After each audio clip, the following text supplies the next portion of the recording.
Isang mapagpalang araw sa aking mga mahal na kababayan. Taus-puso akong bumabati sa lahat nang lumahok sa malawakang Peace Rally ngayong araw. Ito ay isang makapangyarihang pagpapakita ng pagkakaisa at pananampalataya na ang tanging hangad lamang ay kapayapaan tungo sa kaunlaran ng ating bansa.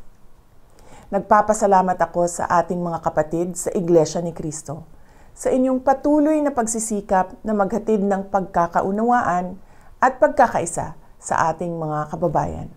Sa gitna ng tumataas na presyo ng bilihin, kahirapan, at iba pang suliranin, ang isang mapayapa at nagkakaisang Pilipinas ay hindi kailanman matitinag at paulit-ulit na aahon sa gitna ng hamon ng panahon. Muli, sa aking mga kababayan, maraming salamat sa inyong malasakit sa bayan. Mabuhay ang sambayanang Pilipino.